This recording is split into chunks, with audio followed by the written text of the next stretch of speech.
Hello guys, this is your friend and we are back with a new fanfic. Which is what if Naruto was kidnapped by a female Sasuke during the Chunin exams part 2. And if you enjoy this fanfic then please press the like button and subscribe to my channel for more fanfic like this. And now let's start the fanfic. Karen frowned in thought for a moment before she said, maybe someone is planning an invasion during the exams at some point. It would make sense for some of Konoha's enemies to attack at some point, probably at a moment where they can get at the largest number of PAO. The finals. The problem is, who's planning to invade and which of the Jinchuriki are going to be the threats? Naruto frowned and shook his head. I think Fu's just here for a genuine chance at becoming a Chunin of her village. I'm pretty sure that Gaara is going to be a threat, being unstable as he is. If I had to fathom a guess, I'd say he's the trump card that whoever's invading plans to use. Yugito. I'm not sure. It depends on if Kumo's in on the invasion. But again, my money's on Gaara being the big threat. Sasuke nodded. Makes sense. Sending a psychopathic Jinchuriki out to kill as many people as possible and probably lay waste to the village itself. Yeah, that sounds like a good plan to me. As for Kumo and Yugito, hell if I know, but I think we should prepare for them as well, just in case. Problem is, how the hell are we supposed to get strong enough to fight them? Quote. Before Naruto could reply, Karen allowed a chakra chain to extend from her arm and wiggled it around a bit. If need be, I can try to use these chains to restrain them for a while, but it's not a permanent solution. Compared to other Uzumakis, my chains aren't quite the same. Mine are a bit weaker, but that's probably because I haven't trained anywhere near enough with them before now. I've always focused more on fuinjutsu and medical techniques. I've preferred to act in a supportive role over all other possibilities. But, if there's a danger to your home and I can help in some way, then I'll start training harder than ever before so I can help. Quote. Naruto smiled at Karen and said, thank you, Karen-chan. If you need help, I'll gladly train with you. I'm planning to do some training of my own during the month. The Kyuubi has agreed to train me for the finals, so I'm planning to work really hard so I don't let him down. I want to become strong enough to protect those dear to me. And, I have a few people here in the village that I genuinely care about, so I'll fight to keep them and this village safe, even if I don't care much for a lot of the people here. Quote. Sasuke quirked a brow and asked, the Kyuubis actually agreed to train you? How'd that happen? Kyuubi-sensei is actually pretty nice, once you get to know him. Besides that, he's been better to me than a lot of people here. So, despite what others might advise, I've placed my trust in Kyuubi-sensei and am willing to work hard so I don't let him down. Sasuke thought about it for a time before she decided to ask, think you and the Kyuubi could help me with my training? I want to get stronger, though it's not necessarily for a pure reason like yours is. I want the strength to one day kill my brother, but I also want to be there for you, Naruto. You're my only real friend and I want to hold onto that bond. Quote. Naruto frowned in thought for a moment before he closed his eyes and questioned internally, Kurama-sensei. What do you think? While she seems like a typical Uchiha most of the time, she has proven that she's a bit different when compared to them. For one thing, she genuinely seems to care for you, rather than only for herself and her own interests. Most Uchiha only gave a damn about themselves. Best examples of why I hate the Uchiha so much are Madara Uchiha and that Madara wannabe on the night I attacked your village. That damn wannabe ripped me out of your mother and used his blasted eye to control me, using me to try and destroy the village. And yes, before you ask, I know exactly who your parents are. If that old monkey doesn't tell you tomorrow morning when you see him, I'll tell you then. Just know that I'm not fond of either of your parents. Anyways, I got off topic for a bit there. In answer to your inquiry about whether or not I'll train the Uchiha next to you, then I will. If only to make sure that she stays loyal to you and doesn't end up stabbing you in the back later, like so many Uchiha are wont to do. Warn her, though, that if she betrays our trust in her, that I will help you put her down like a sick dog. Do you understand me, Kit? Of course, Kurama-sensei. And, thanks. If the Hokage doesn't tell me about my parents tomorrow morning, then I'll definitely be asking you. Sorry if it brings up any bad memories, though. Naruto replied before looking into Sasuke's eyes. He said he'll train you, but if you betray us, you'll wish you hadn't. Sasuke nodded slowly and said, then I'd best not betray you too. Besides, you're my friend, there's no way I would betray you for anything. I do remember what Orochimaru said to me, that I'd eventually come to him for power, but I have no intentions of ever doing such a thing. Not so long as I have you here, Naruto. Naruto blushed a bit and scratched at the tip of his nose as he looked away from her.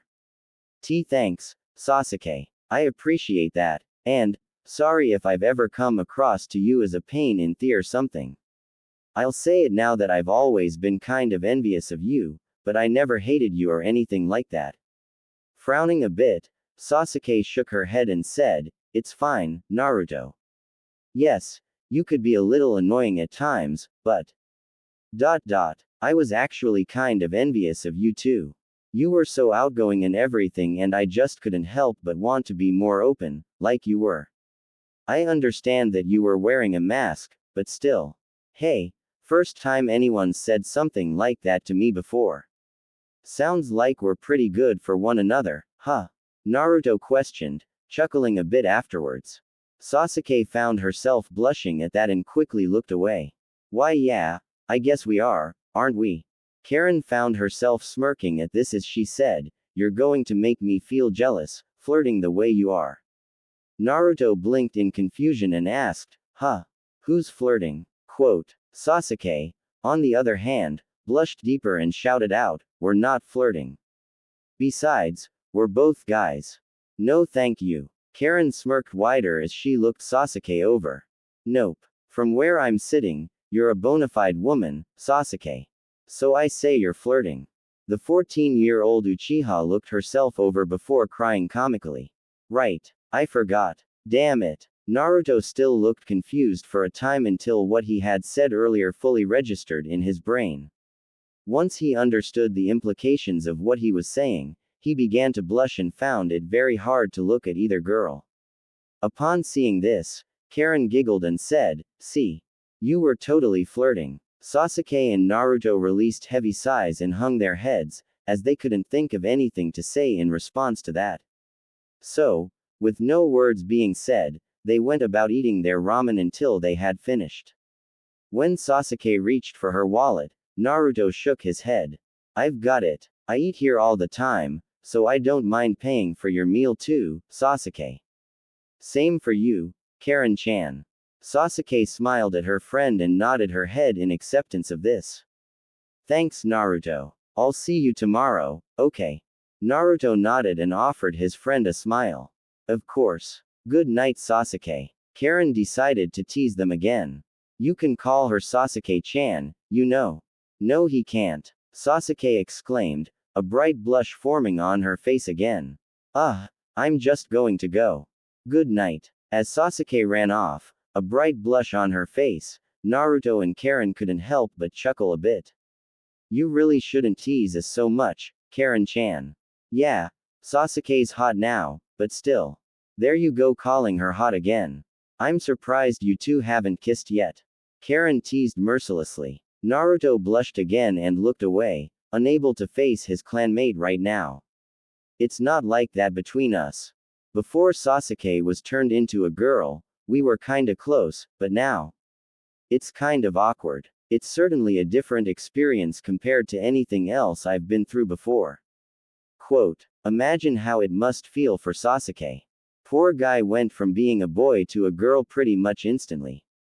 It's going to take a while for her to get used to the change, but I'm sure once she's come to terms with it, everything will be better for her. Yeah, it'll still be a little weird, but I think she'll be pretty happy after a while. Karen said before she rose from her stool and stepped outside of the ramen shack. Once Naruto had paid and joined Karen outside, he gently took her hand in his own and the two began to walk together back towards his place. Upon arriving, he was shocked to see Kintsuchi standing in front of his apartment, as if waiting for him. Wait, aren't you the girl I let go back in the forest? What are you doing here? Kin offered him a smile and said, I told the Hokage everything I know about Orochimaru and his PLA. NS. Then, I asked if I could move in with you. You're the only person I know in Konoha besides that Sasuke person, and I'd rather be around someone I trust, you know. Also, my name is Kintsuchi. You're Naruto Uzumaki, right? And who's your friend? Karen couldn't help but notice the look sent her way by the ex-Oto Kunoichi. So, she's trying to determine if I'll get in the way of her building a romantic relationship with Naruto-kun, Interesting. I'm Karen Uzumaki, and I happen to like Naruto-kun. We've already kissed too, she said with a smirk on her face. The Ravenet frowned deeply at this and asked, but you're not in an actual relationship yet, are you? Quote. The redhead frowned as well and said, not quite yet, but if I have anything to say about it, we will be soon. What? Feeling jealous? Kin was practically growling now.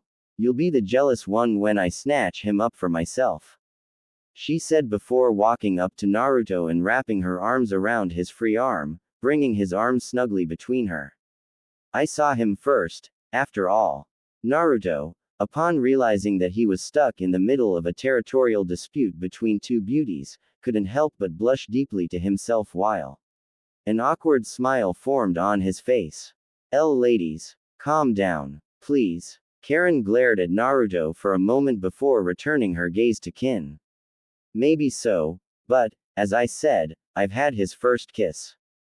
I'd say we have something far more special between us than your feeble connection with him. Quote. Growling at the annoying redhead, Kin tugged on Naruto's arm and said, come on Naruto-kun, let's go get some sleep. Maybe we can even cuddle. It's bound to be nicer than spending time with a flat-chested bimbo like her. Quote. Eyes twitching, Karen turned Naruto's head to face her and she leaned in, kissing him passionately on the lips, causing him to blush badly while Kin was practically frothing at the mouth. When the kiss ended, Karen her lips before saying, I'm the only woman he needs. Better than some skank from a weak ninja village like yours. Clutching tighter to Naruto's arm, Kin growled out, I'm glad to be away from that pathetic village full of monsters. Now I'm here, and I plan to make Naru-kun mine. Nobody's going to come between us. Naruto winced as it felt like they were going to pull his arms out of their sockets. Girls. Enough already. I'm not some rope you use in a tug-o-war game. Karen-chan, I like you. I like you a lot.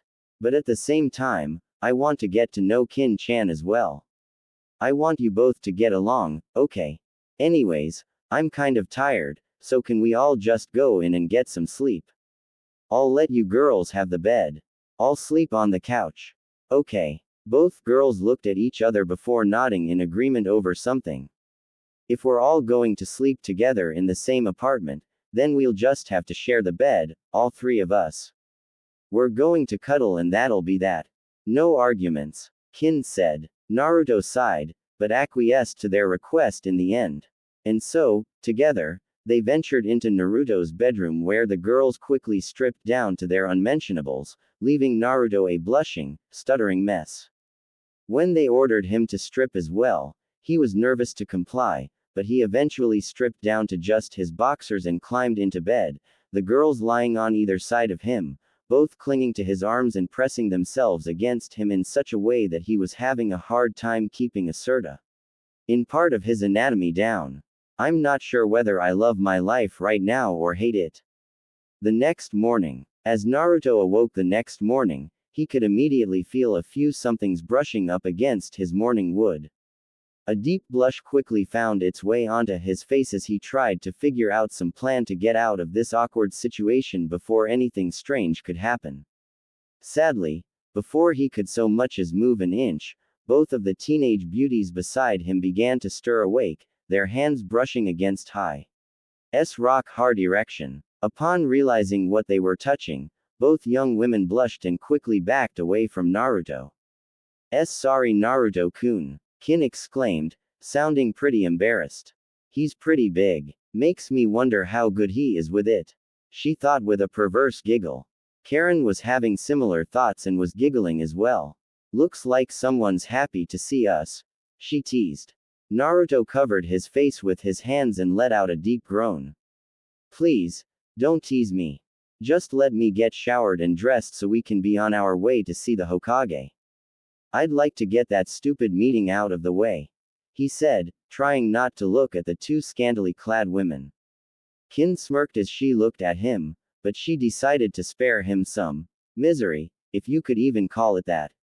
So, climbing out of bed, she put her clothes back on and blew him a kiss. I'm going to go next door and take care of a few things. Then I plan to come with you to see the Hokage. Try not to miss me too much while I'm gone, she teased with a wink before she left the room. Karen, not wanting Kin to get one up on her, leaned in close to Naruto and whispered in his ear, "Want me to join you in the shower, Naru-kun? I could wash your back for you." Before Karen knew it, Naruto was out of his bed, through the door and into his bathroom. Seeing how he reacted, Karen couldn't help but giggle to herself hysterically. Oh Naru-kun, you're just too easy to tease. Quote, Hokage's office. Naruto, Kin, Karen, and Sasuke were all standing before the third Hokage in his office. The reason for Sasuke's presence is really quite simple.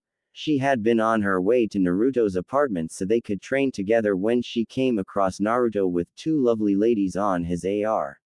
Ms. Strangely enough, she felt a foreign feeling when she saw them together with Naruto, but she couldn't place what this feeling was, exactly. So, pushing that aside, she chose to walk with them to the Hokage's tower and then his office, willing to wait to train until after the meeting. Looking around at the four in his office, Hiruzen frowned for a moment and said, I was under the impression that it would just be the two of us, Naruto-kun. Naruto shook his head and said, I trust them, Hokage-sama. I'm sure that whatever you wanted to talk to me about will be safe with them. So what's up? The third Hokage looked around at everyone for a moment before he ordered his Anbu to leave them.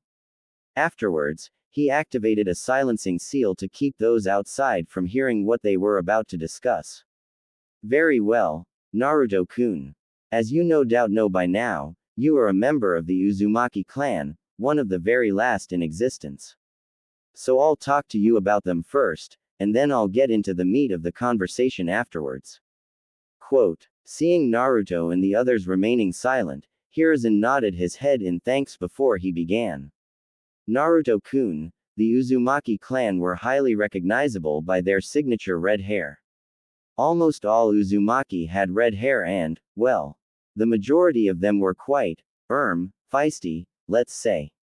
Uzumakis could have wild temperaments and it made approaching some of them a tad difficult. However, they were masters of Fuinjutsu, the sealing arts. They were also known for their large chakra capacities and for having such dense chakra that they could manifest certain chakra constructs. Finally, the Uzumakis had their own village, Uzushiogakure. They were allied with Konoha and we failed them in their time of need. They were attacked by a joint alliance between Kumogakure, Iwagakure, and Kurigakure. Even now I don't know just how they gained access to the Isles of Uzushiogakure, as the Uzumakis had such a powerful barrier in place, and they had a natural defense in the form of raging whirlpools that surrounded the island. Personally, I think someone betrayed them, and I've got a damn good guess as to who it was, too.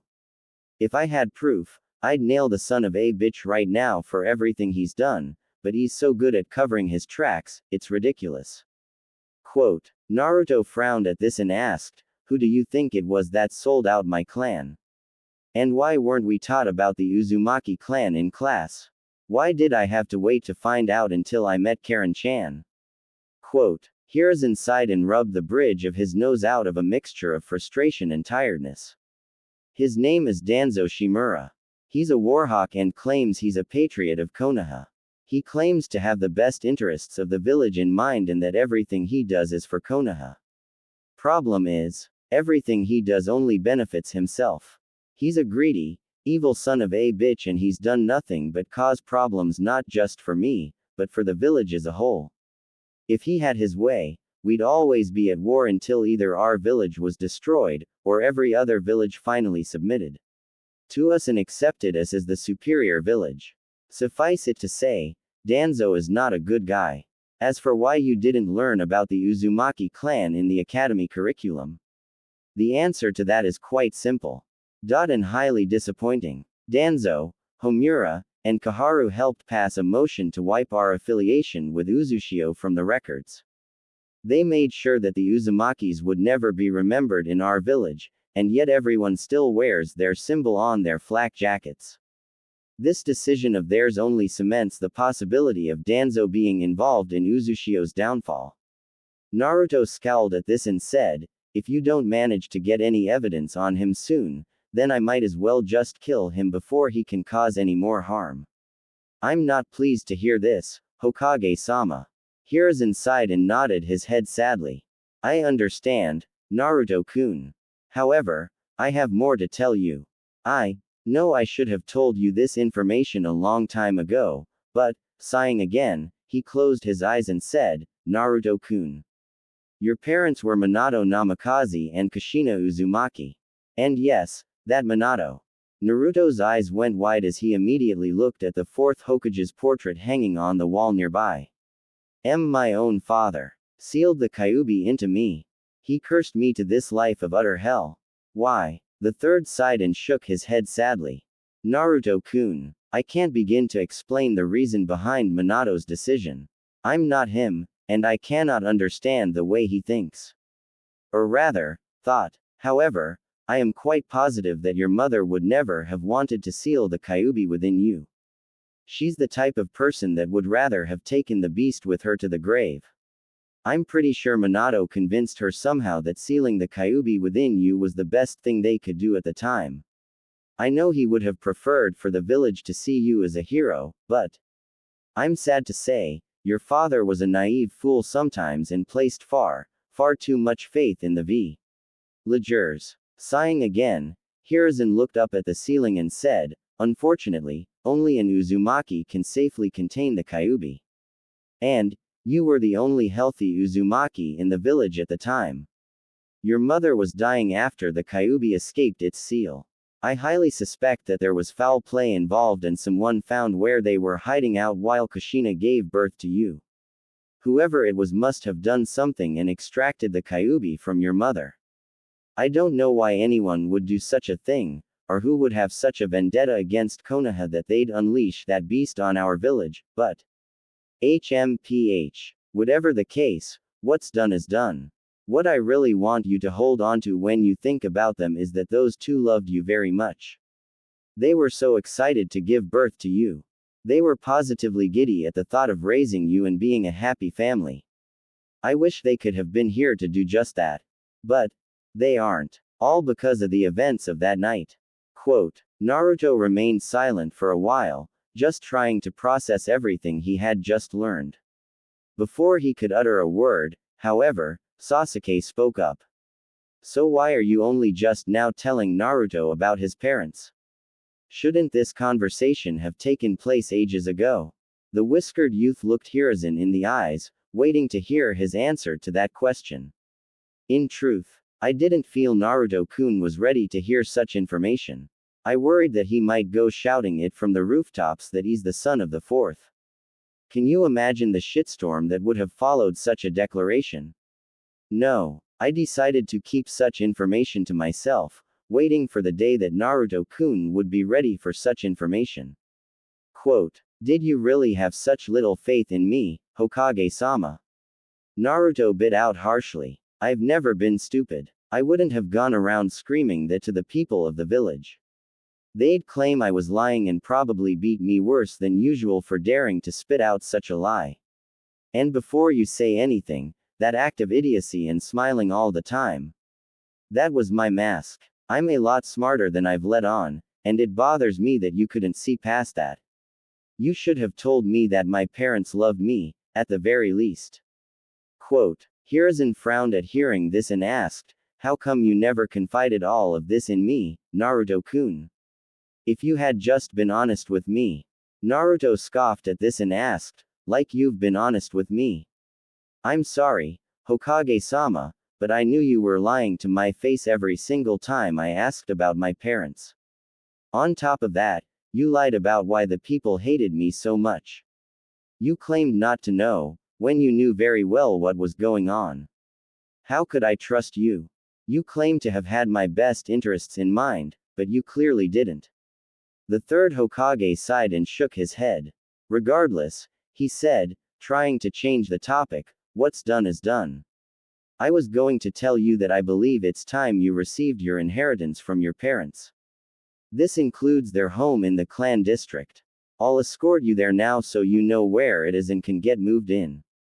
Kin and Karen have already expressed an interest in moving in with you before, so if you're willing to have them, there is plenty of room for the both of them." Naruto decided to just let the matter drop, since it was obvious that Hiruzen didn't want to talk about his failures any longer. Karen and Kin, however, narrowed their eyes at the Hokage and couldn't help but feel disgust just being around him. Sasuke, meanwhile, wasn't sure what to think. After all, if he would hide such things from Naruto, could he be hiding even more that she didn't know about? She certainly had her suspicions. Still, they followed after the third until they reached Naruto's new home. Staring at it through the gate, he couldn't help but be in awe. "Wow." He breathed out. "It's amazing." Quote, "That it is, Naruto-kun. Now, there is a seal on the gate that's attuned to the blood of your parents. They left it open, in a sense, for your blood to work as well. They included that after it was confirmed that Kushina was pregnant with you. So, simply use a bit of your blood to open the gate and we can go inside. You'll have to key in Karen and Kin so they can have access as well, so you'll definitely want to begin studying your parents' Fuinjutsu books." Hiruzen explained with a smile. "Makes sense. Alrighty then, here we go," Naruto said before he bit his thumb hard enough to draw blood. Smearing a bit of blood on the seal, he watched as the gate swung open, allowing them entrance into his compound. Hiruzen led them up to the door and withdrew a key from his pocket. Unlocking the front door, he allowed the genin to enter before he did. Once inside, he looked around with a nostalgic smile on his face. "It's been quite some time since I was last here. It still looks the same as it did before they passed away."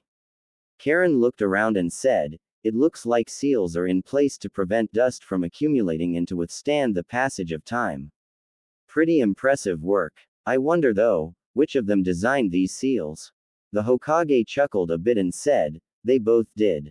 Minato-kun and Kushina-chan were both seal masters and often worked together when designing new seals to be used." Quote, the redhead nodded in understanding before she left to go and explore, Kin following shortly after. Naruto looked around at what he could immediately see, and couldn't help but notice a few pictures hanging on one of the walls nearby. There were pictures of his parents, and in some of them he noticed a white-haired man that seemed to be rather tall as compared to most people. Frowning at this, he turned to Hiruzen and asked, "Who's that guy with my parents?" Quote, Hiruzen looked at the person in the photos and shook his head sadly. "That, Mboy, is Jiraiya, one of my old students. He also happens to be your godfather. He may not have been there for you growing up, but he does send a monthly allowance for you." Quote, Naruto clenched his fists tight and asked, "I have a godfather? And he's never bothered to come see me even once. I don't care if he's the one sending me money, the least he could have done is come let me know that somebody cared about me." Quote, the aged Hokage sighed and said, "I understand, Naruto-kun. Unfortunately, part of the problem is the fact that he runs this village's spy network. But that doesn't excuse his negligence whenever he was actually here in the village. I tried to advise him to see you from time to time, but he never did. And for that, I am sorry. Let me guess, he'd rather spend his time doing something else, wouldn't he?" Naruto questioned irritably. Screw his godson, He had more important things to do than make sure his godson was loved and grew up properly. Well, screw him. I don't need someone like that in my life. Hiruzen sighed again. You know those books you've seen Kakashi and I read. Jiraiya is the author of those books. His favorite thing to do is peep on women in the hot springs. I do believe that whenever he's been here in the village, that's where he's always gone after reporting to me. So, yes, I do believe that he felt that was more important than seeing you. Again, I am sorry, Naruto-kun. I should have insisted harder that he see you, but it's not your fault. He'd rather be a peeping Tom than a good godfather. At least you tried, Naruto said. You're not perfect, and you've certainly made mistakes, but you tried on some level. The Hokage gave Naruto a small smile and said, if you'd like to meet him, I have ordered him to return to remove that seal from your friend, Tenten. I plan to keep him here in the village for a while. Naruto shook his head. No, if he can't make the time to come see me, then I don't need him. Sighing, Naruto looked into Hiruzen's eyes and said, Kakashi has been a negligent teacher, Hokage-sama. He focused primarily on Sasuke and ignored Sakura and me. All he's taught the two of us is the tree climbing exercise. He's also tried to drill in us the importance of teamwork, but Sasuke sighed and spoke up at this point. Sakura's been the big disappointment there. She'd rather fantasize about me and try to get in my good graces by beating on Naruto and putting him down, thinking it would please me. Sakura refuses to work with Naruto and I always refused to cooperate with her. Naruto and I can work together alright, but I'll admit I've been a pain to work with. Still, we're capable of working together when we needed to. Still, I have to say that when you assigned us to Team 7 to work under Kakashi, you made a mistake, Hokage-sama. I really don't think Kakashi's sensei material.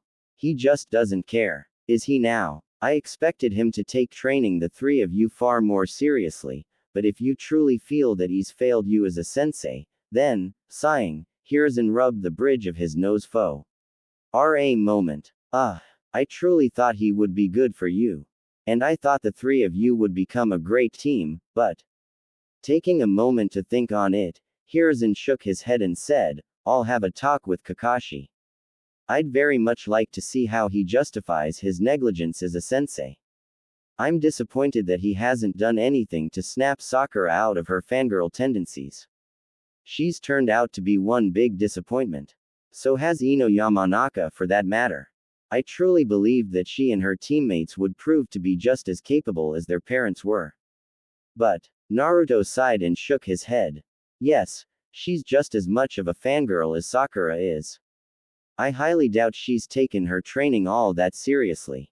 That and the two of them are dieting, which isn't very smart, especially if they want to become capable kunoichi. Groaning, the aged Hokage shook his head in disappointment. Looks like I need to have a talk with my son as well. Damn it. Sighing, he looked at Naruto before he walked over to the nearby table and pulled out some scrolls and letters. Placing them upon the table, he turned back to Naruto and said, those scrolls contain your inheritance. The letters were left for you by your parents. I'll leave you to it. I need to have a talk with a few Jonin and see what the hell their excuses are for their failures. Take care, Naruto-kun. Naruto watched as the Hokage left his home before he turned to stare at the items left behind for him. Before he could peruse their contents, Sasuke tapped him on the shoulder.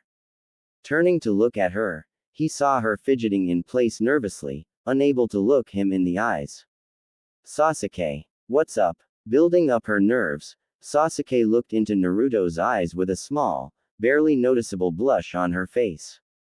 Naruto, I'm tired of living on my own in the Uchiha compound, in the house where my parents died. It's lonely and all it does is bring back all kinds of memories that I don't want to continue reliving. So, Kami, this is harder than I thought it would be. Sighing, Sasuke closed her eyes and said, please let me live with you. Naruto blinked a couple times as he tried to register what Sasuke had just requested. When it finally pieced together in his mind, He blushed and looked anywhere but at her. Scratching lightly at the tip of his nose, he said, sure. I don't have a problem with that. It certainly looks like I've got plenty of room here, so I don't see anything wrong with your request. But, are you sure? Knowing what you do about me now, you have to know that the people won't take you living with me very well. Sasuke scowled at this and her friend in the nose. Do you think I care about what they think? All they do is try to up to me and it's annoying as hell. If they try to convince me to move out, I'll just tell them to off. I like you, Naruto. You're my best friend and I'd feel better if I stayed here with you than living on my own a moment longer. So if you're willing to put off reading those letters for a bit, let's go get my things so I can get moved in. Sure. Just let me ask Karen-chan something real quick. Naruto replied before he prepared to go off in search of Karen. He didn't need to leave the room, however, as both Karen and Kin came into the room just seconds later. This isn't a normal house, it's way too big. It's like a damn mansion. Kin exclaimed excitedly. I can just tell I'm going to love it here. Naruto chuckled a bit and nodded his head in agreement. I'm looking forward to living here as well. It's a big step up from where I used to live. That apartment was a horrible place to live. Quote, speaking of your apartment, we need to go get everything packed up and moved in here. Karen said. Then we need to get Kin and me added to the security system so we can come and go freely. Speaking of which, I was hoping you could help me figure out the seal so we can link you three into the security system. Right now, without training in Fuinjutsu, I have no idea how to do that. Naruto said a bit awkwardly. I was also hoping you could help me learn Fuinjutsu. My parents were obviously skilled in that art, so I'd like to become even better than them at it. Quote, Karen smiled at him and nodded her head. Of course I'll help. As for altering the security seals to allow all of us here entry and exit to your lovely estate, that should be easy enough to do. Just leave it to me, Naru-kun. Quote, thank you. Now, let's go get everything packed so we can officially get moved in here. Everyone nodded in agreement before they left the house, locking it with the key that Hiruzen had left behind with the letters and scrolls. Together, they set off for Naruto's apartment first, as he wouldn't have all that much to move as compared to Sasuke. As they walked through the village in the direction of Naruto's apartment, they couldn't help but notice the looks the villagers were sending their way. They also began to hear what they were saying, and it caused all of them to scowl. Naruto sighed and shook his head in disappointment. And now they believe I've enslaved you girls and turned you into my pleasure slaves or whatever. How stupid can these people get? Very, apparently, Sasuke said, shooting a nasty glare at some of the villagers to make them shut up. It looks like they don't know I've turned into a girl, yet. I wonder how they'd react to that news. Quote, Karen giggled a bit and said, you could just shout it out from the rooftops that you're a girl now, if you want to. Who knows? It might just work. Sasuke sighed and shook her head. I'd really rather not. Who knows how these idiots will react if I were to suddenly shout something like that at random.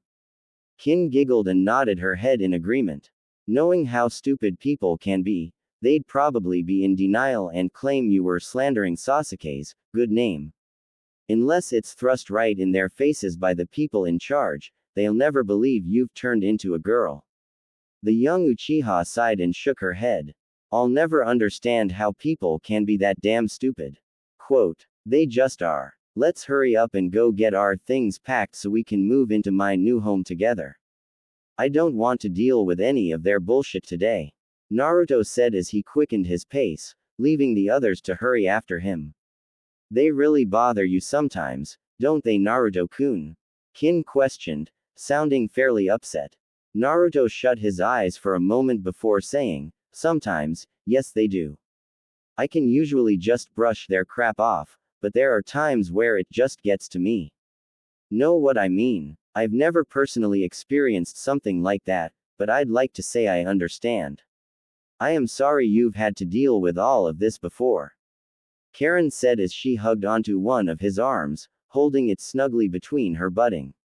Thanks, but it's okay. Well, As okay as it can be, I suppose.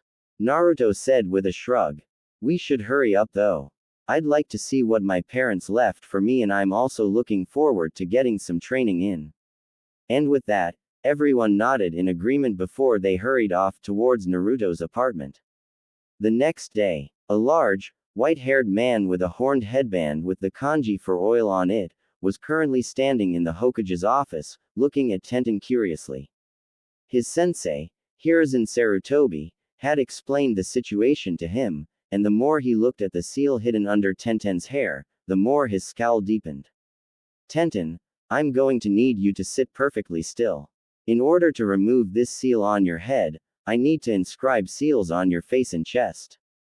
The process could take a while, so, despite how you may feel, I need you to remove your top and allow me access to your skin unhampered by your clothes. Quote. Tenten frowned at this and asked, do you really need me to take my top off? Can't you, just inscribe the seals on my face or something? Jiraiya shook his head and said, no, Tenten. This is no time to be embarrassed. I've seen plenty of women without their tops before, so seeing you without yours won't affect me, I promise. Besides that, when it comes to seals like this, I'm a practiced professional. I'd never delve into some perverse habit if something like this is involved. Quote. Nodding slowly, Tenten slowly removed her top and then her bra, a deep blush forming on her face. She couldn't look at either of the two men in the office and instead shut her eyes tight. Just get it over with. Quote. Jiraiya sighed and slowly nodded his head as he went about drawing the seals on her skin. Seeing as he highly doubted she'd be willing to have her hair shaved off, practically leaving her bald, he needed to inscribe seals on her face, over her eyes, her nose, past her lips, and down to the center of her chest right between her. By the time he was finished, he put one hand to the seal between her and then his other on a seal he had placed on her forehead. Here goes nothing. You're likely going to feel some pain, but I need you to push through it. Ready. Right as Tenten went to say that she was ready, Jiraiya surprised her by activating the counter seals. Wincing in agony as they went to work, she soon slumped forward against Jiraiya. Finishing up, Jiraiya watched as the seal atop her head was destroyed. Once it was gone, Jiraiya picked up Tenten's bra and shirt and asked for one of the female Anbu hiding in various locations throughout the office to dress Tenten again. After she was, Jiraiya let out a sigh and shook his head in disbelief. To think her parents would go so far to ensure Naruto didn't have any friends, even in her. I wonder how she'll react to this. We're about to find out. It looks like she's coming too. Hiruzen said as he watched Tenten slowly sit up and rub at her eyes. How do you feel, Tenten? Tenten groaned a bit and said, I feel different. I can't really describe it. But I remember the face of that boy from the orphanage now. I even remember his name. What I don't understand is why my parents put such a seal on me. They told me it was for my own good, but it hurt when they put it on. Why would they want me to forget Naruto-kun? Jiraiya frowned and said, for a reason we can't say. If Naruto wants to tell you himself, that's his choice. However, out of respect for him, we can't tell you or anyone else about his secret. The brunette frowned at this, but nodded her head in understanding. Alright, I'll just have to ask him about it then. Quote. Hiruzen sighed and shook his head. I'd rather you just let the matter drop. It's his secret to keep, and very few people your age know the secret. Tenten shook her head and said, I think I have the right to know why my parents would go so far to ensure I forgot about my best friend. But that does raise the question of what you're going to do about my parents. After all, isn't doing something like this illegal? Jiraiya nodded. Yes, it is. They forced a seal on you without your consent and harmed you in the long run. Sensei, what are you going to do? The third said, I'm going to have them arrested, and after that? Well, I'm not too sure. I don't think this warrants their death, but at the same time, one can't help but wonder what type of punishment is truly appropriate for something like this. Quote. Jiraiya scowled at this and said, They took away one of Naruto's friends through force. They practically crippled their adopted daughter. I'd say this constitutes as child abuse on some level. I'd throw them away so they could rot in a jail cell for the rest of their lives. If you don't do something about them, I will. Tenten frowned and said, please, don't kill them. They aren't bad people, just. Hiruzen sighed and shook his head. The best I can do is exactly as Jiraiya-kun said, lock them up and throw away the key. It doesn't matter how good they've been to you, they committed a crime and need to pay the price. The brunette sighed, but nodded her head in understanding. I know. Is there any chance I could meet Naruto-kun and see what he's like now? All I've got to go on is my early childhood memories and what little I've seen of him since the beginning of the Chunin exams, which really wasn't that impressive. The Hokage smiled at her and nodded her head. Of course you can. I warn you that he's got 3 young ladies living with him, one of which is the recently transformed Sasuke Uchiha. Before you get the wrong idea, he's not some lecherous pervert. He's actually a very well-behaved young man, and he's proven to be far smarter than even I expected. And despite everything that he's been through, he's become a fine, young man. I fully expect him to become stronger and stronger in his effort to achieve his dreams and protect those dear to him. I bet he'll surpass me, given enough time, of course. Quote, you've really got that much faith in him? Tenten questioned unsurely. I'll admit, it's impressive that he's made his way through to the finals, but. Jiraiya shook his head and said, Naruto's been dealt a bad hand in life. His sensei has been a neglectful that couldn't be bothered to train Naruto properly, only focusing on that Uchiha boy, or girl now, I suppose. In the academy, he was being sabotaged, though I don't know why sensei didn't do something about that when he did get proof such a thing was happening. At this, Jiraiya glared harshly at Hiruzen before returning his attention to Tenten. So you see, Naruto's not entirely at fault for his subpar skills as a shinobi. He's had to train himself so far, and you can only get so far without proper guidance. So I plan to approach him soon and invite him to learn under me. I just hope he accepts and doesn't try to do his on his own. He needs guidance if he wants to be able to take on the other Chunin hopefuls in the tournament. Quote, really? Naruto-kun's sensei really hasn't trained them? How the hell did they get through the first 2 tests without any real training? Are you sure about all of that? 'Cause that only makes me more suspicious of what this secret of his could be. Tenten questioned as she folded her arms across her chest. Hiruzen sighed and nodded his head. Yes. Kakashi-kun hasn't been a good sensei to his team. He did nothing to curb Sakura's fangirl tendencies. He didn't reprimand her for her abuse of Naruto-kun. In fact, the only one he bothered to teach at all was Sasuke. I have a feeling he's doing that in an effort to honor his late teammate's memory somehow, but he's failed tremendously as a Jonin sensei. I'm considering removing him as Team 7 sensei and putting someone more capable in charge. I'm also thinking about removing Sakura Haruno from that team and swapping her for someone else. However, I can't seem to figure out who to replace her with and which team I should put her on. Quote, Tenten frowned at this and shook her head in disbelief. She's a mockery of a kunoichi. She makes us real kunoichi look bad. I'd simply remove her from the ninja corps. Entirely, but the choice is yours, Hokage-sama. Now, can someone please take me to Naruto-kun? I want to meet him. Jiraiya nodded. Have to say, I agree with you. Enough about that, though. Let's get you over to Naruto-kun's new home. You're going to be surprised. He said, smirking at her as he led her out of the office. Once he was alone again, Hiruzen rubbed at the bridge of his nose and sighed. Jiraiya-kun, you're only going to piss Naruto off more. He wasn't exactly happy when he learned about you. Naruto. Naruto was currently sparring with Sasuke, as per Kurama's suggestion. He apparently wanted to see what areas the two of them needed to improve in, and watched from a Kyuubi-enhanced shadow clone as the two of them duked it out. Yes, Kurama had instructed Naruto in how to make a shadow clone, puppet, of sorts for Kurama to inhabit and instruct the two of them. Well, for now, as Karen and Kin had both asked him for guidance as well. Damn puppy dog eyes. Whoever invented that cursed technique had best be rotting in hell. After a while, Kurama called a stop to their spar and looked between the both of them.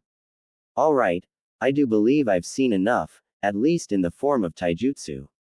Naruto, we're going to need to get you a proper form of taijutsu that fits your battle style better. Right now you're pretty much a brawler without much real form to speak of. Sasuke, you rely too much on countering an opponent's move, and then when you get frustrated, you seem to throw out all form of combat in effort to strike your opponent by any means necessary. So we'll need to work on your patience and your temper before we really get into the juicy bits of training. Nodding in understanding, they were about to speak when they heard a strange humming sound. Karen, recognizing it for what it was, said, "It looks like we've got company. They're waiting at the front gate." Kurama sighed and said, "Go greet your guests. Once they're gone, I expect you four to work even harder to make up for time lost." Quote, "Of course, Kurama-sensei." They each shouted before they walked off to go and greet their guests. However, as they neared the gate, Naruto began to recognize the man standing there and couldn't help but clench his fists tight. "Jiraiya, that is your name, right?" he asked as he opened the gate. Jiraiya nodded and with a smile, said, "Yep, that's me. Jiraiya the Great, how've you been, kid?" Twitching angrily, Naruto began to chuckle darkly as he said, "I'm going to kick your, damn it." Quote, the white-haired man blinked at this and asked, "I'm sorry, I didn't quite catch that. What did you say?" Glaring into Jiraiya's eyes, he didn't speak. Instead, he punched the older man in the as hard as he could, watching as he crumpled to the ground in the fetal position as he cradled his Jew. "Else. I said I'm going to make you suffer, you wretched jackass." Tenten could only blink in shock as she watched all of this unfold. "Just what the hell did I walk into?" Jiraiya grimaced as he slowly rose to his feet, still clutching his privates. "Damn kid, what the hell did I do to you to earn that kind of reaction? You know damn well what you did, you perverted. You're my goddamn godfather and you neglected your duties to me and my parents because you'd rather peep on women in the hot springs. Why the would I want to spend any length of time with somebody like you?" Naruto growled out. The white-haired man sighed and said, "Look kid, I'm sorry. I had things to take care of and I couldn't spare the time to sit down for a meet and greet. I had a spy network to run, issues that needed to be taken care of, and I've been trying to get dirt on Danzo and the elders so Sensei can finally deal with those sons of bitches. You have to understand, I don't want to hear it. You're a self-proclaimed super pervert and you feel your research is far more important than checking in on me to make sure I was well taken care of. You could have easily spared some damn time to let me know somebody cared. Maybe even given me a few tips or teach me something, but you never did. My parents would be ashamed of you." Naruto said, never losing his glare. Jiraiya frowned and said, "Look, I did the best. Did the best you could. I know. You and the Hokage insist on using that particular excuse. Why are you even here now? Did you really think I'd just forgive you like nothing was wrong in the first place?" Naruto questioned. "Honestly, I didn't know what to expect. I just wanted to meet you and see how you've been doing. From what I've been able to gather, Kakashi wasn't exactly much of a sensei. So I was hoping to give you some proper teaching. And before you ask, I can teach you this, for one thing." Jiraiya said as he formed a Rasengan in his hand. "This is one of your father's jutsu, the Rasengan. It's pretty much yours by birthright. I had hoped Kakashi would have taught it to you, but that was obviously too much to ask from that basta." Road. Sasuke nodded her head and said, "I have to agree. Kakashi hasn't been much of a sensei to the team. I don't mind that he focused on me, but the problem was that he didn't do anything to help Naruto. And Sakura. Kakashi failed us as a sensei." Tenten frowned at this as she looked between all of them. You were telling the truth about him then. I thought it was an exaggeration. What kind of sensei neglects his students like that? At least Guy sensei tries to help all of us, even though Neji's stubborn as hell and refuses his training approach most of the time. Naruto, as if just noticing Tenten, looked from her to Jiraiya and asked, "Did you remove the seal on Ten-chan? Is she better now?" The Toad Sage nodded and smiled at his godson. "Yes, I did. She wanted to meet you, and ask you some rather personal questions. So what do you say you let us in and we chat for a while? I'd like to teach you, and if you'd like, I'll even teach your friends. I want to at least try and make everything up to you." Before Naruto could say anything, Kurama walked up to the group and turned his gaze from Jiraiya to Naruto. "Accept his offer, Naruto. We'll work out a proper schedule for you and your friends to learn from us both properly. For now, he's right. We should sit down and chat for a while." The blonde sighed heavily and nodded reluctantly. "Very well. Come in everybody," he said as he led them inside his home. Once inside, he and Karen set about preparing tea and snacks for everybody. Upon finishing and placing the tea set down, Naruto looked at Tenten for a time before asking, "Ten-chan, what exactly did you want to know?" Kurama sighed and said, "Kit, you already know what she's going to ask. You might as well just tell her." Nodding once in understanding, the whiskered teen began to explain. "You want to know why I'm so hated, especially to the point your parents did what they did to make you forget about me." Looking at Kurama at this point, he said, "Tenten, I'm a Jinchuriki. There are 9 of us in total. We each have one of the Biju sealed inside of us. Gaara, for instance, holds the Ikibi. Yugito houses the Nibi. Fu holds Hinanabi. Then there's me, I house the Kyubi." Looking back into her eyes, he said, "The people of Konoha hate me because I'm a constant reminder of what they've lost. They've abused me in various ways, and have even tried to kill me at points. Your parents didn't want you associating with me precisely because I'm a monster in their eyes. I wasn't allowed to have friends. I was meant to be alone and suffer throughout my life. That's how the people feel." Tenten's eyes widened and she said, "But that's not fair to you. You didn't ask to be made a Jinchuriki. What happened back then isn't your fault. How can people think like that? It makes no sense." Jiraiya sighed and spoke up, deciding to explain. "It's how things work. The people create the Jinchuriki and then treat them like shit because they're different. Despite the fact that they created the Jinchuriki, they still behave in such a way. It makes no sense, and yet that's how the world works. A lot of places treat Jinchuriki as if they're nothing more than weapons. They're not people with hearts and souls, they're simply mean to be obedient weapons. That's how Danzo Shimura thinks, and if he had his way, Naruto would be a mindless tool to be disposed of when he was no longer useful to him." Quote. Tenten scowled at this and asked, "And Hokage-sama hasn't gotten rid of Danzo because?" Jiraiya scowled as well and said, "Sensei's afraid to act against him for fear of what his supporters might do. The other elders and the members of the civilian council all favor Danzo and his way of thinking. If Sensei were to make a move without sufficient evidence, not only could it backfire and be used against him, but Danzo could escape and plot against the village. I've been trying to get the evidence required to bury that, but I haven't made much progress. If Sensei doesn't do something soon, then I'll just kill Danzo myself and the elders too if I have to.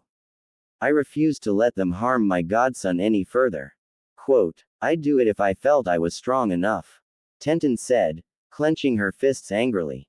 Anyways, looking into Naruto's eyes, she asked, "Can we spend some time together? I want to get to know you better and learn about you. We used to be best friends and I'd like to rekindle that friendship with you. I'd love to help you in your training, but considering we both made it to the finals. I understand. It's fine. But, are you sure you don't want to train under these two as well? It might help. Plus, the company would be nice. I've really missed you, Tenten-chan," Naruto said, blushing slightly at having to admit such a thing. The brunette blushed slightly and said, I'm glad to see you again too, Naruto-kun. And, if you really don't mind training together despite the disadvantage we'd be at against each other, I'll do it. It might be nice training together, after all. I just hope your senseis don't take it easy on me because I'm a girl. Quote. Kurama simply smirked devilishly at her and said, I'm not taking it easy on anyone. Sasuke, Karen, Kin. Am I taking it easy on you? Karen looked directly into Tenten's eyes and said, trust me, he's a slave driver. But I can tell we're going to get stronger and stronger. Right, Kurama-sensei? The Kyuubi smirked and nodded his head. Correct. Looking at Jiraiya, he said, I hope you weren't planning to take it easy on them either, Jiraiya of the Sannin. I plan to train them into the ground and build them back up again. Over and over again, until they're at a level I'm pleased with. And even then, I'll continue to torture them until they're strong enough to challenge the world. Quote. Jiraiya grinned at that and said, you know what? I like the sound of that. Sure, let's make them into the best damn shinobi they can be and then some. Nobody will be able to stop them. Naruto started to giggle somewhat nervously and said, before we start on that though, there's something you two need to know. Tenten asked, what's that, Naruto-kun? The blonde motioned towards Kurama and said simply, meet Kurama, the Kyuubi no Yoko. We kind of asked him for training so we could handle anything, even the invasion that Orochimaru's planning. And yes, we know about it. Not entirely sure what to do about it, but. Jiraiya and Tenten simply stared at Kurama for a moment before Jiraiya said, well, can't say I was expecting that. Looking forward to working with you. Quote. Tenten just stared goggle-eyed at the Kyuubi before she nodded slowly in acceptance. Okay then, I'm looking forward to learning under you, Kurama-sensei, she said, bowing her head to him. Kurama took a sip of his tea, despite being only a shadow clone at the moment, and said, by the time we're finished with you, you'll be able to kill the likes of Orochimaru and Itachi Uchiha, should you ever need to. That's a promise. Looking forward to it, Kurama-sensei. Naruto said with a grin on his face. Our opponents won't know what hit him. 1 week later, Naruto and the others had today off to rest and relax. Jiraiya and Kurama had both insisted that they would need to take a day or two off every now and again to rest and recuperate after how hard they've been training. After all, too much training can be just as bad as too little training. However, Naruto and the others got the feeling that the two of them were up to something big and wanted to take the time to handle whatever it was before they continued with the training. Pushing that thought aside for the time being, Naruto decided to focus on his date with Kintsuchi. They had started out with a nice walk through the village, simply holding hands and chatting with one another. They had tuned out the villagers and chose to ignore the hateful looks and jeers. Naturally, this upset a great number of the villagers, but it wasn't like they could do anything unless they wanted to die. Now, Kin and her date were sitting in the dango shop, enjoying a nice meal of, what else, dango. This is so good, Kin said as she savored the taste of the dumpling. I never got to have these back in Oto. Quote. Naruto smiled at her before popping one of the dumplings into his mouth, chewing it for a while and savoring the taste. After swallowing, he said, they are delicious, aren't they? I'm glad you're enjoying them, Kin-chan. Quote. Well, of course she is. Dango's the absolute best treat out there. So delicious. So fulfilling. So wonderful. Anko exclaimed as she sat down beside Naruto, throwing her arm around him. Sue, on a date with your friend, shouldn't you be training for the finals, Mr. Uzumaki? Hiya Anko-chan. Naruto said with a small smile on his face. Yes, we're on a date. And I have been training. My sensei said I needed a day or two off, so I decided to spend time with Kin-chan. What have you been up to? Oh, you know, the usual. Torturing scumbags, eating the most delicious food out there, planning for Orochimaru's invasion, she whispered in his ear. Be careful of the Aikibi and Nibi Jinchuriki. The Nanabi's fine, but those two are dangerous. We believe that they're the big guns for the invasion. The Raikages had some interesting dealings lately, or at least that's the information Jiraiya's spy network has picked up. We already know for a fact that Sun is allied with Orochimaru for the invasion. If you fight them, take them down swiftly and don't give them a chance to rise up again. Even if that means you have to kill them to do it. Do you understand me, Naru-kun? Nodding his head in understanding, he said, with all the training I'm getting, I'll be ready, Anko-chan. I don't care how hard a fight it is, if it means I can protect my precious people, I'll do whatever it takes to win. I won't lose to the likes of them. Patting him on the cheek, Anko kissed his forehead before she stood up and left without a word. As soon as she was gone, Kin frowned at her date and asked, what was all that about? Are you dating her too? Naruto shook his head and said, no, we're just really good friends. Besides, I think she's got a boyfriend or something. Not entirely sure. And she was telling me about you know what. Numbers 1 and 2 are involved. Eyes widening, Kin nodded and said, I'll help however I can, Naruto-kun. Count on it. Thanks, Kin-chan. For now, let's eat and then head to the park. It'll be nice to just sit and relax together, don't you think? Quote. Kin smiled and nodded happily. She was more than happy to just be near Naruto right now. She just hoped nothing happened to ruin their date. Kurama grinned ferociously as he tore apart another root agent.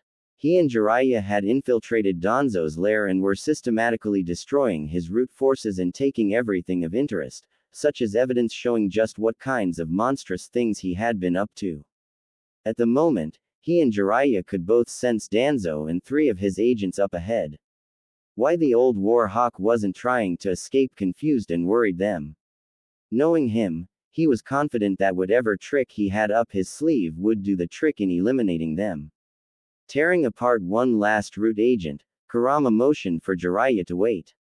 Send in a shadow clone. I don't like this one bit. He whispered to the Toad Sage. Jiraiya nodded and created 2 shadow clones, one of which transformed into Kurama. Afterwards, they entered the room while the real Kurama and Jiraiya listened from their hiding places. You were foolish to come here, Jiraiya. And you, I don't know who you are, but your friend has led you right into a trap. How sad. Danzo said as he attempted to use his implanted Sharingan to influence the Kurama shadow clone.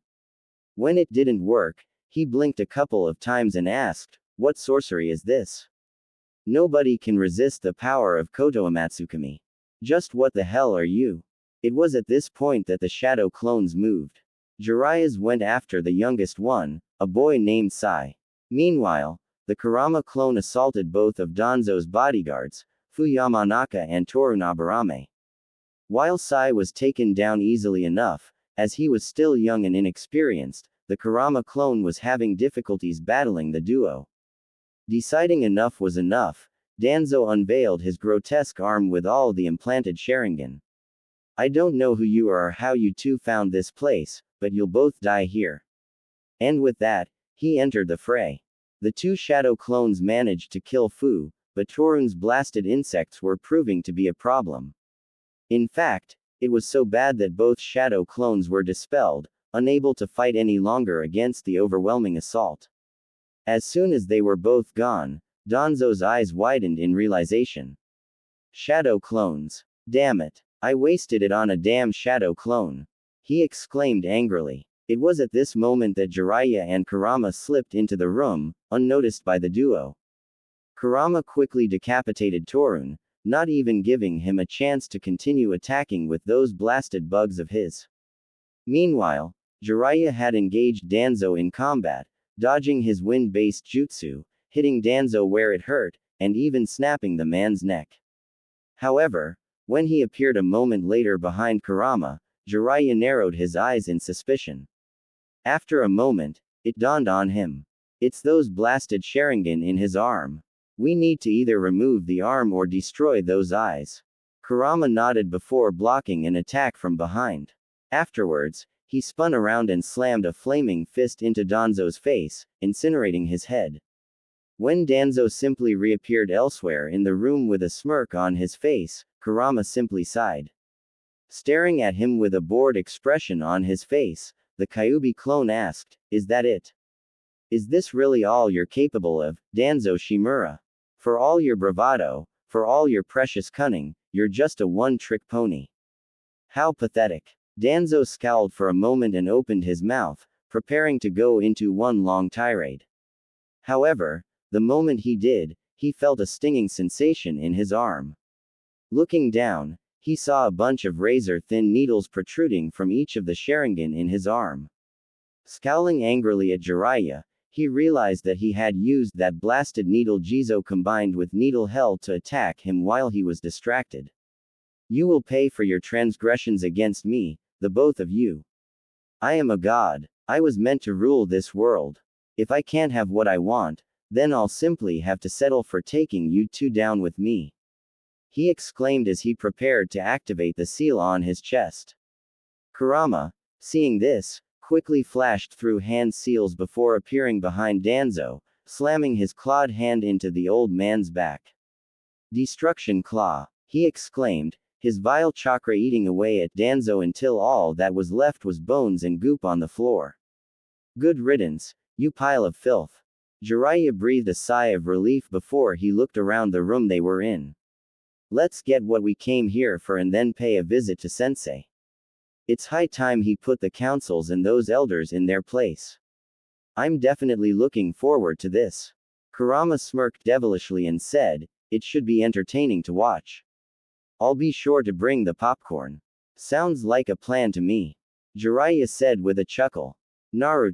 Naruto couldn't help but smile as he laid on the grass beside Kin, staring up at the birds flying in the sky and trying to determine what each cloud reminded them of. They were holding hands and simply enjoying one another's presence. "I really like you, Naruto-kun. You've got to be the sweetest person I've ever met. Thank you, for being who you are," Kin said before she turned and kissed him on the cheek. Seeing him blush, she couldn't help but giggle a bit. "You're welcome, Kin-chan. So long as you're happy, I'm happy. It's really nice spending time with you like this," Naruto said, smiling happily at her. Sadly, all good things must come to an end at some point. In this case, it was in the form of one Kiba Inuzuka.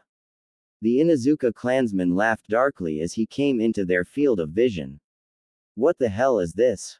Another pathetic whore willing to spread her legs for the likes of you. Why don't you girls get with a real man instead, huh?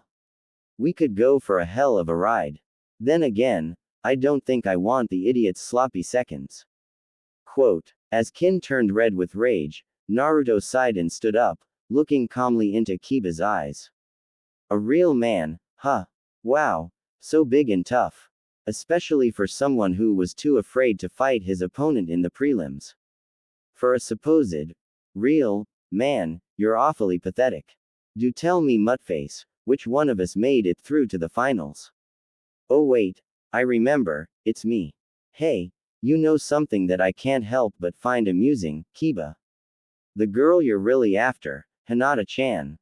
She'll never touch you. Too dirty. Too disgusting. No, her love and adoration are reserved for me and me alone. And by the way, at least she was brave enough to fight and overcome her opponent. For all your bravado, you're just a sniveling, pathetic little puppy." Kiba's face turned a dark red from how angry he was. No, angry was too light a word. He was furious, enraged, incensed, you feel free to pick a term. As he prepared to attack Naruto, he heard the jingle of a couple of bells, but paid it no mind. Instead, he went to punch Naruto, only to somehow miss. Wobbling a bit, he couldn't figure out what the hell was wrong with him. Then he heard it again, the sound of bells. Shaking it off, he decided to simply ignore the annoying sound and continued trying to attack Naruto, only for the blonde's visage to suddenly twist and warp before it disappeared completely. Completely disoriented at this point, he collapsed to his knees and felt his consciousness slowly fading. Then, he suddenly felt his pants falling down, or were they being taken off? He couldn't figure it out. The last thing he felt before the bliss of unconsciousness overtook him was the feeling of two needle-like objects piercing his balls. He wanted to scream out in pain, but it was at this point that he passed out, unable to take any more. Thankfully for Akamaru, he had passed out atop Kiba's head long before this as a result of the powerful genjutsu. Once he was finally unconscious, Kin grinned viciously and proceeded to remove any chance of Kiba passing on his genes to the next generation. Using her knowledge on human anatomy and the like, she proceeded to render Kiba sterile and unable to get a girl pregnant, should one ever willingly touch him.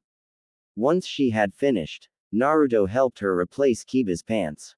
"We should probably get out of here now," Naruto suggested as he began to lead Kin away from Kiba's unconscious form. As they walked away, he asked, "Are you okay, Kin-chan?" Kin took a few deep breaths to calm herself down. Without a word, she turned, grabbed both sides of Naruto's face, and kissed him passionately. Afterwards, she smiled contentedly and said, "So much better now. I don't like being called a ing-whore. I'm proud of the fact that, despite everything I had to put up with in Orochimaru's service, I protected my virginity from those s. I refuse to be called a whore." Hugging her close, Naruto suppressed his blush and said, "It's okay, Kin-chan. Kiba's just an. Don't let what he says get to you, okay?" Feeling her nod against his chest, he began to gently comb his fingers through her long, beautiful hair. "Why don't we go home and cuddle for a little while? Would that help?" Kin nodded happily and said, "Definitely. You'd better not try to back out of it now, Naruto-kun." Chuckling softly, Naruto held her close as they made their way back towards their shared home. He had to admit that despite Kiba being in, they had had an interesting and enjoyable date. And ending it with cuddling was just wonderful. If only he knew just how she wanted to cuddle. Hokage's office. Hiruzen's eyes widened at all the evidence this unknown stranger and his old student had gathered from Danzo's base of operations. Looking into Jiraiya's eyes, he asked, "Just what is all of this, Jiraiya? And who is this person?" Jiraiya pointed at the stack of files and other such documents sitting on the Hokage's desk. "That is everything you could ever want to nail Danzo for every crime he's ever committed. But since we killed Danzo, you can now use it to deal with your old teammates and the civilian council as you see fit. You may not have been willing to go against Danzo, but the two of us, we just don't care about his precious buddies on the council. It was time to take charge and kill the son of a bitch. As for who this is, well, his name's Kurama. But more importantly, he's also known as the Kyuubi no Yoko. And before you say anything, Naruto's fine. Kurama's been a big help in training the kid and he's actually a pretty good guy once you get to know him." Hiruzen blinked a couple of times from the shock of it all, but soon nodded his head. "I see. Well then, putting all of that aside, it will take a bit of time to sort through everything here. But, I don't see why we can't take the fight directly to the council right now. Even if I don't know everything that's in these files, we can still make use of their presence to make those bastards sweet. I think it's high time they pay the price for their crimes, just as Danzo had to." Jiraiya shook his head and tapped a few fingers against the files. "That's too risky right now. Put your focus on reading through all these files. Make use of your shadow clones to get it done faster. Once you understand the contents of these documents, then call a council meeting. You'll need all the knowledge on Danzo's dealings as you can get if you want to have any chance of putting those S in their place." Blinking after a moment, Jiraiya looked at his sensei quizzically. "Actually, now that I think on it, why haven't you been using shadow clones to speed up your work? You do remember that their knowledge and whatever they do, see, hear, etc. is transferred back to you, right?" Eyes widening at the information, Hiruzen soon began to cry comically. "I'm so stupid." Jiraiya and Kurama simply sweat dropped at this. Without a word being said, the two of them left Hiruzen to his own devices. For the time being, they wanted to get some rest and do their own thing for a few days before they resumed training Naruto and the others. Naruto. Naruto was currently a blushing mess as he laid cuddled up with Kin. When they entered his home and proceeded to his bedroom, she had immediately stripped down to her bra and panties, which were incredibly arousing to look at, and ordered him to strip as well. So now, here he was, dressed in only his boxers, cuddling with Kin. At some point, Kin had fallen asleep and was now breathing peacefully with a content smile on her face. Meanwhile, he was a blushing mess who was trying very, very hard to will a certain problem away. How am I supposed to fall asleep like this? I've got a really hot girl lying half next to me and I can't get my damn boner to go down. What the hell am I supposed to do? Sighing, he turned over on his side and looked into her peacefully sleeping face. Smiling, he brushed a few of her bangs out of her face and whispered, "You're beautiful, Kin-chan." Seeing her smile in her sleep, he figured she must have heard him and unconsciously reacted to that. Then, he found himself looking down at her. Despite his better instincts screaming at him not to do it, he began to trail his hand from her shoulder, slowly down her arm and then against her side and belly. Her skin was so soft that he couldn't help but admire her toned, yet slim body. She had obviously trained hard and ate well to get a body like this. Then his hand slowly started to move upwards towards one of her. Seeing what he was doing, he quickly retracted his hand and turned over again, blushing fiercely. Damn it. I need to control myself better. I almost touched her breast without thinking about it. What would she have done if I had? Oh Kami, I can't deal with this. What do I do? Behind him, the black-haired Kunoichi couldn't help but smirk to herself. Just a little more and I could have teased him a bit. Oh Naruto-kun, you are far too innocent. I'll make sure to corrupt you soon enough, just you wait. 1 week later, Sasuke frowned as she stood outside of her old compound, staring in at the desolate place. She had brought Naruto with her to help her look over some things and hopefully move some stuff into her new home with Naruto. However, the moment she made to step across the threshold into the Uchiha compound, 2 citizens stepped up and blocked their way. Glaring at them, she said, "Move." One of the men simply scoffed and shoved her into Naruto. Not a chance, girlie. We're not about to let some demon and his whore desecrate the great Uchiha-sama's home. I suggest you leave before things get violent. The raven-haired girl glared fiercely at them and shouted, "I am Sasuke, damn it. This is my home. Now get the out of my way." Hearing this caused both men to laugh before the second one went to backhand Sasuke. However, he blinked when Naruto caught him by the wrist and started putting pressure on it. The hell do you think you're doing, demon? Release me at once or the council will be on your faster than. Before the man could continue, Naruto snapped his wrist up, breaking it before he kicked him in the knee so hard he damn near shattered his kneecap. Afterwards, he glared at the other man and said, "This is Sasuke, you idiots.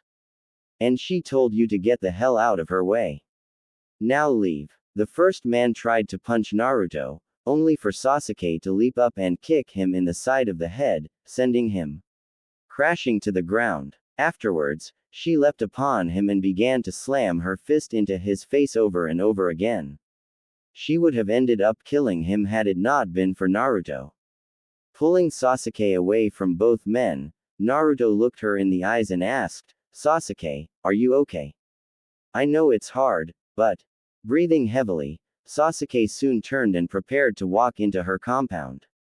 "I'm fine, Naruto. Just really pissed off. And I feel weird. And I'm bleeding, down there. I don't know what the hell's going on, but I'm so pissed off and I want to break things. I'm really confused and very frustrated and I just do not know what to do. Why the hell do girls have to bleed down there? It's so confusing." Naruto blushed badly and simply said, I don't know why. But it sounds like you're having your, period. You really have fully turned into a woman. I don't think there's any going back to being a man at this rate." Holy crap. Realizing what she had just told Naruto, Sasuke found herself blushing furiously. Storming away from him into her compound, she blinked when she and Naruto were suddenly stopped by an Anbu. Now what? She demanded angrily. The Anbu looked her calmly in the eyes and said, Hokage-sama requests your presence. Both of you. Sasuke sighed and asked, can it wait for just a little while? I want to get some of my things moved from the compound to Naruto's place before some looter or something steals anything. The Anbu frowned in thought for a moment before he looked at Naruto. Teach her the shadow clone technique. You can use your shadow clones to pack everything you need.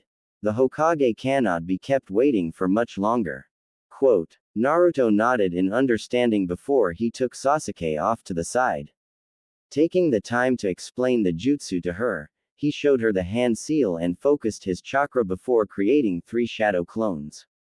Nodding her head in understanding, Sasuke proceeded to practice it for a time, testing how much chakra would be needed to form just one of these clones. After a time, she summoned forth a single shadow clone and smiled. Thank you, Naruto. All right, I want you and Naruto's clones to go through the compound, find everything of value and pack it up into these storage scrolls. I want everything moved back into our new home before we're finished with our meeting. Don't dilly-dally. Each of the clones nodded before they set out to collect everything. Afterwards, the duo walked up to the Anbu once again and allowed him to take them straight to the Hokage's office.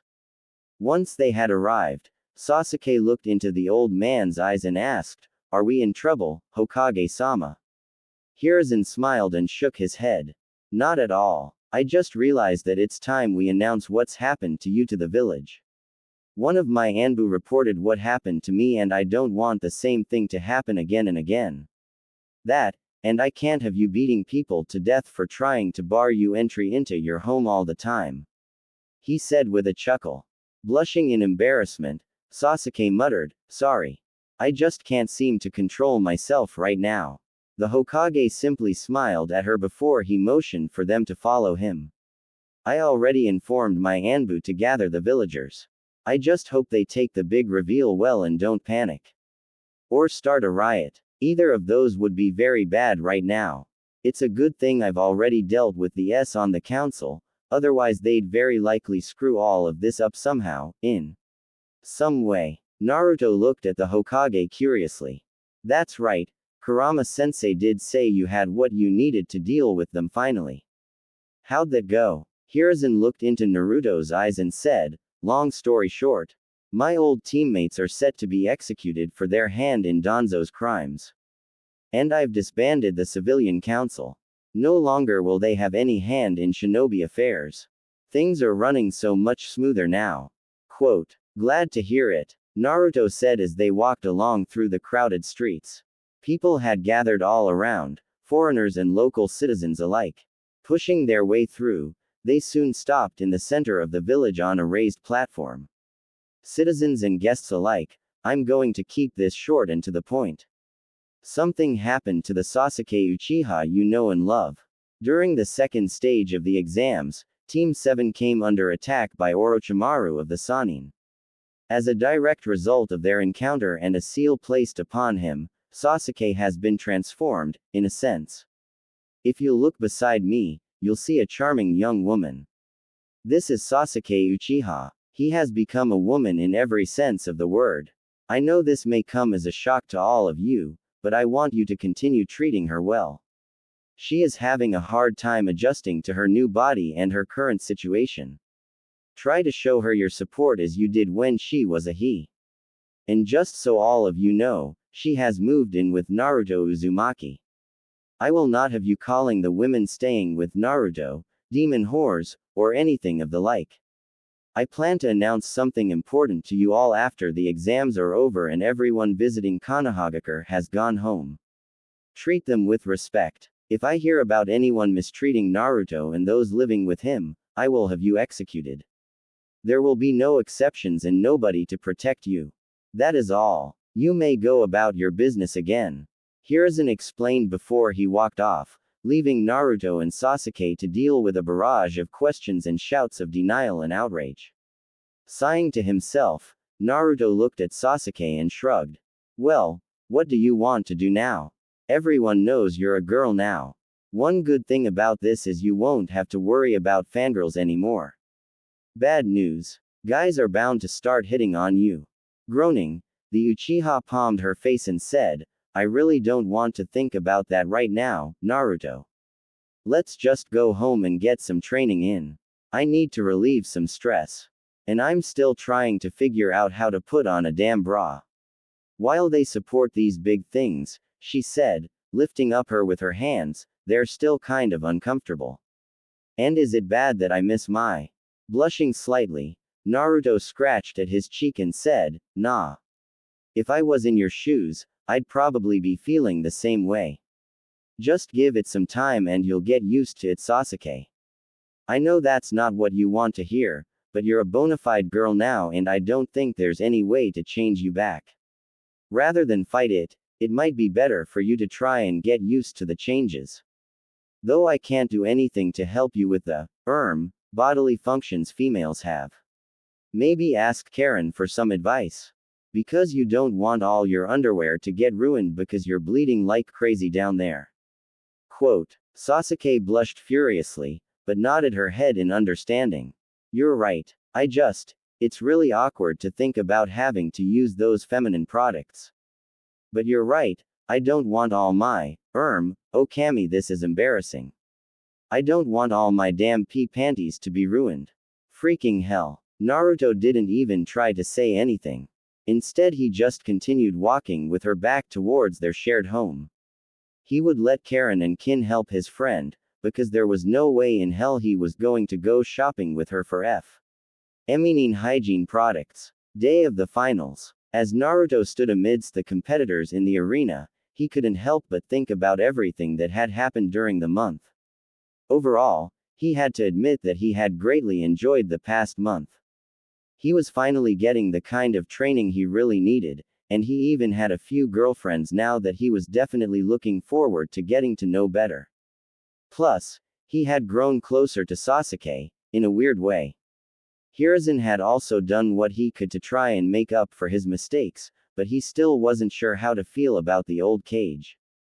Jiraiya, on the other hand, he hadn't quite forgiven him for his neglect, but at least he was putting forth a serious effort now to make everything better for him, so he couldn't really complain. The others had been growing stronger as a result of the training as well, so he was pleased. Another thing that caused him to smile was the fact that he and Tenten had actually gone on a date at one point just a few days ago. It was a simple affair, just enjoying walking around and chatting with one another before stopping at Yakiniku Q for a bite to eat. Tenten had admitted that she wasn't exactly a girly girl, but Naruto had assured her that he liked her the way she was. At the end of their date, she had kissed him on the cheek, causing the both of them to blush deeply before she ran off towards home. Thinking about that brought his mind to Tenten's parents. They had both been locked away with their chakra sealed. There was no chance for them to ever be set free. Tenten was now living on her own, and he had considered posing the option of moving in with him to her, but had decided against it for the time being. He wasn't sure how she'd feel about it if he asked her such a thing so soon after her parents were imprisoned. After a moment, his thoughts moved towards his other girlfriends, Karen and Kin. Ever since the day they cuddled together, Kin had been making it a point to sneak in at night and cuddle up to him in the same state of undress as she had that day. When Karen found out about this, she started to do the same exact thing, only she made sure not to wear a bra. Poor Naruto wasn't sure what to say or do in these situations, but he also found that he couldn't really complain. It was a good life. Naruto's thoughts then drifted to Kiba and he found himself chuckling a bit. The idiot still walked around, claiming himself to be an alpha male, still with the same big ego.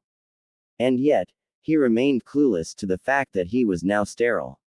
Whenever Kiba saw him, usually when he was on a date, the mud had taken to trying to harass him, only to be ignored or shoved aside without a care in the world.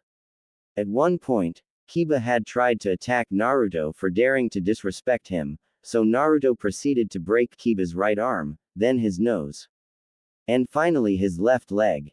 He was tired of dealing with Kiba's crap. Then, just to add insult to injury, Naruto told Kiba that he might just ask Hinata out and take her on a date right in front of him, just to rub it in that he never stood a chance with the girl of his dreams.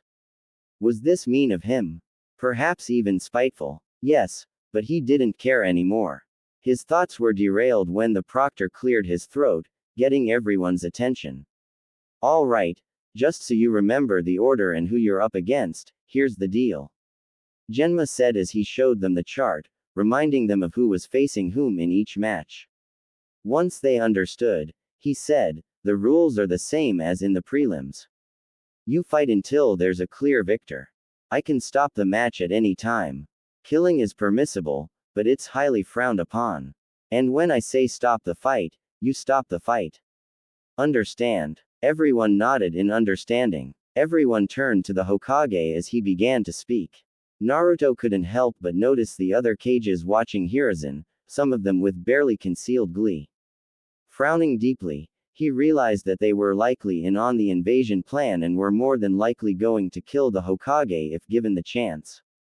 Damn it. I may no be his biggest fan, but it's not like I want him to die. Jiraiya, Kurama, I hope you two can do something. When the Hokage's speech ended, Genma said, all right. Will everyone except Naruto Uzumaki and Temari leave the arena? Quote. After everyone left, Naruto looked into Temari's eyes and smirked at her. I really don't want to hurt that pretty face of yours, Temari-chan. So, out of respect for you, I'm going to make this offer once before we begin. Please forfeit. The pigtailed blonde frowned and lifted her iron fan into her hands, preparing to do combat. Sorry, but I have no intention of just giving up like that. I don't care how much stronger you've become, there's no way you can win. Quote. Naruto chuckled darkly and said, funny. I was about to say he same thing to you. Such a shame. After a few moments, Genma announced the start of the match before leaping away. As Temari went on the attack, Naruto simply grinned ferally and said, bring it on. The moment Temari attacked with her wind technique, Naruto disappeared from his spot, easily avoiding the attack. Upon seeing his speed, the wind specialist's eyes widened and she quickly turned, using her now closed fan to block a punch from behind. When he simply disappeared again, she muttered a curse underneath her breath before jumping away from her current location. She barely managed to avoid a punch from her opponent, but the ground wasn't so lucky. The moment Naruto's fist hit the ground, a small crater was carved into the ground, shocking not just Temari but the audience as well. Standing straight again, Naruto popped his neck to get out a few uncomfortable kinks. Popping his knuckles as well, he smirked at Temari and said quietly, just loud enough for Temari and Genma to hear, if you're smart, you'll forfeit this match to me now. Your invasion plan won't succeed. I may have said I wouldn't do anything to stop you, but I have loved ones here and I would really rather they not get hurt because of your actions. Besides that, I really don't want to hurt you. You're too pretty to let some scratches, burns, or whatever else might happen to you. Quote. Blushing slightly at the compliment, Temari soon shook it off and said, I can't just give up now, Naruto. I may not agree with my father's plan, but... Naruto shook his head sadly and said, that man up there is not your father, Temari-chan. You see, my godfather looked into it and your father was found dead. We believe Orochimaru killed him and took his place, just so he'd have an easier shot at getting to Hokage-sama. Please, Temari-chan, help me convince your people not to go through with this attack. It's not too late. Eyes wide, the Suna Genin looked up at her father, for a moment, almost as if she was trying to get a read on the man. After a time, she looked back at her opponent and shook her head. You say that, but there's no turning back from this now. My people need me. The Wind Daimyo is giving most of our missions to Konohagakure. We're suffering as a result of his idiocy. Please try to understand, Naruto. Quote. Shaking his head in disappointment, Naruto said, I'm sorry you feel that way. I would have preferred it if we could work out some kind of arrangement and convince the daimyo to giving your village missions again. Try to fix things, you know. As much as I dislike the man, Hokage-sama can be a reasonable person. Working out some kind of agreement wouldn't be impossible or even improbable. But, I can see you're not going to just give this foolish notion to bed. So, I apologize for what I have to do. Temari blinked in confusion, but the moment she opened her eyes again, Naruto was mere inches from her. Letting out an eep, she tried to back away, only to suddenly feel his fist buried in her gut. Doubling over, she coughed and gasped for breath. Strong. Naruto frowned as he proceeded to land blow after blow upon his opponent until she could no longer stand. Once he was finished, he watched as her body stilled as she drifted into blissful unconsciousness. Glancing towards the proctor, he saw Genma nod to him before exclaiming, "Winner of the first match, Naruto Uzumaki." Nodding at the man in turn, Naruto proceeded to leave the field while medics rushed out to collect the beaten and bruised Temari. That should keep her out of commission for a while. She won't wake up until after the invasion. Even if she does awaken, she'll be in too much pain to do anything about it. I just hope she can forgive me for what I have to do. In the stands, Kin and Karen whooped and hollered as their shared boyfriend was announced the winner of the first match. Oh sure, they knew without a doubt that he'd win the fight, but it was still exciting to see him really kick some down there. Sasuke was sitting in between the two of them, a small smile on her face. Good job, Naruto. Sadly, they did have some unwelcome guests sitting close to them. Sakura, Ino, and Kiba in particular. The other rookies were there as well, or at least the ones that had failed to make it through the preliminary matches. How the hell did the idiot win? Kiba questioned. There's no way he should have won that fight. Hearing this, Kin scoffed and turned to face him. Naruto-kun trained really hard for this. He's not about to lose to anybody. So do us all a favor and shut up, would you? Sakura frowned deeply and said, but, he was never this fast or strong before. He couldn't ever do anything right. He was a complete, hopeless idiot. None of this makes any sense. Karen glared at Sakura and said, wow. It's nice to know you think so highly of your teammate. Do tell me, who was it that rescued your Sori in the forest of death? He didn't do it just once, he saved you twice. Quote. Sakura scowled at having that reminder thrown in her face. That doesn't change anything. Sasuke-kun could have easily handled everything if Naruto wasn't there. Sasuke, having enough of their bullshit, stood up and turned to face them, her Sharingan blazing. I am so sick and tired of you and your attitudes. All of you. Naruto is far stronger and far better than the lot of you. He saved my life and defeated opponents I couldn't. I trained with him all month long, and I can safely say that Naruto's a lot stronger than you idiots give him credit for. Besides that, he's my best friend and I'm tired of people badmouthing him like this or treating him like the plague. I was lonely, so damn lonely living alone in my clan's compound. Every day was a reminder of what happened and how I lost everything. Naruto invited me into his home. He allowed me to move into his home when he didn't have to. He could have left me to suffer alone, and he didn't. When Sasuke began to shake, anger and sadness visible in her eyes, Karen and Kin took her hands before Karen said, "It's okay, Sasuke. You've said enough. Let's just ignore them and watch the matches, okay?" Kin nodded in agreement. What she said. We don't need to bother with them if they're only going to badmouth Naruto-kun. Clenching and unclenching her fists for a time, Sasuke eventually nodded and took her seat once again. She was angry, she was upset, and she wanted nothing more than to beat the shit out of those that chose to badmouth her dearest friend. Meanwhile, a few rows back, Anko was seated with Kakashi, Asuma, and Kurenai.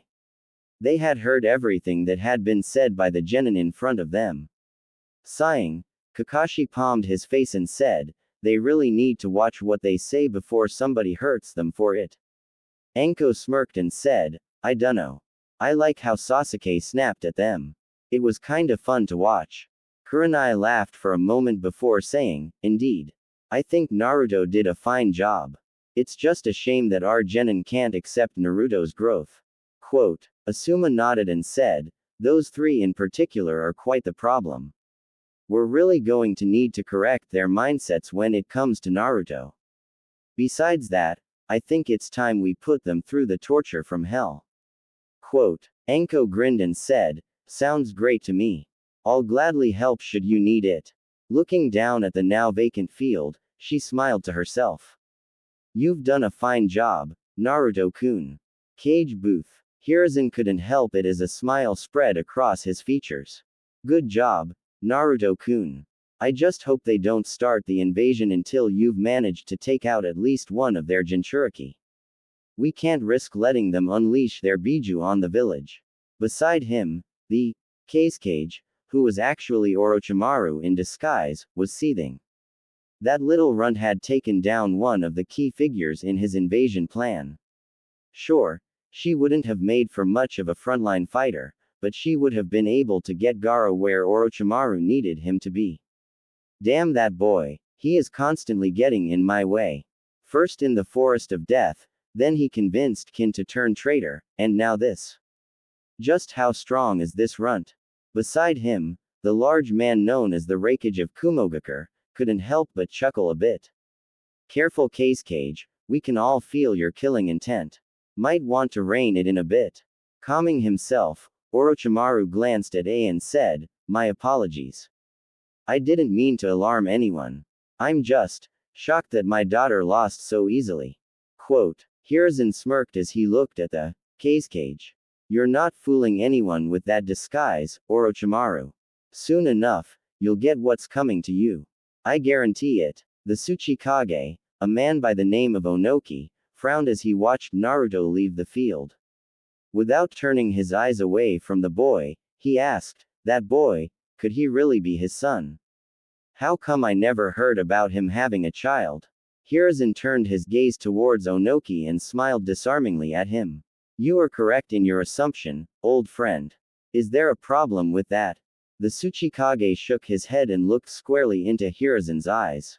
None at all. I have no problem with the man, nor do I see any reason to hate the son. Some of my people would love nothing more than to kill him, but I have no intention of telling them about Uzumaki-san down there. Live and let live, as they say. The Hokage smiled at Onoki before he returned his gaze to the field. Thank you. Now, I do believe it is time for the second match. Suzumbaki vs. Omoi. As Suzumbaki took the field, standing across from her opponent, she couldn't help but frown irritably to herself.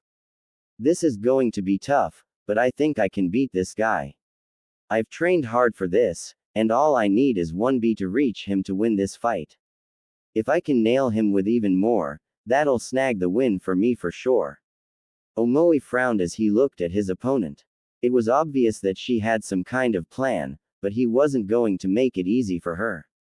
He had trained the entire month just to make sure he could beat at least this one girl. Yes, he probably should have focused more on preparing for every potential opponent he could face, just in case he managed to win this first fight, but he didn't care.